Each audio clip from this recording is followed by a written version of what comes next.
On the sports side, these past few days, it's been Saudade. Like you, I learned of the death of George Cost, where Bitch was struck down by a cardiorespiratory arrest, and Saudade hit me right in the heart. A whole part of my childhood memories turns to black and white.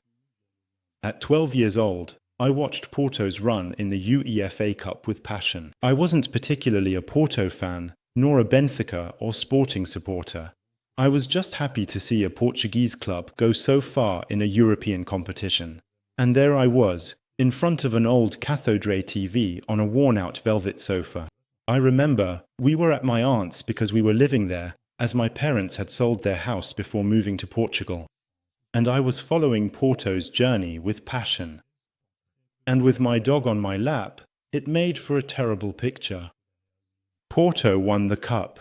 The following year, they went even further. Ubish, Malin, the architect, Dek, the magician, and Manish, the artilleryman, his 40-meter strikes the goal. Vita Labale, the wall. And in the end, they managed to win the Champions League. And there I was, 13 years old, watching a Portuguese club rise to the top of European football, and even the world, after the Intercontinental Cup, if I remember correctly. You have to picture it. It's incredible. So yes, learning about the death of George Cost makes me realize that 20 years have passed and that maybe I'll never see a Portuguese club reach such heights again. Above all, it's seeing a legend of Portuguese football, though barely known internationally, leave us at 53, leaving behind a wife and children.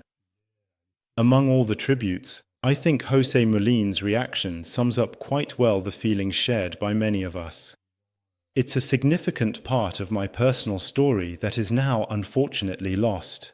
I used to frequently say, it is essential to clean up the unnecessary garbage and allow the dedicated coach to fully perform his primary job as a strategic coach, rather than burdening him with the additional responsibility of being the primary leader of the entire dressing room.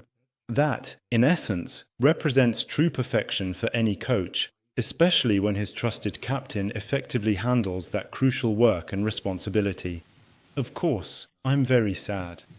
It's a part of my history that's gone.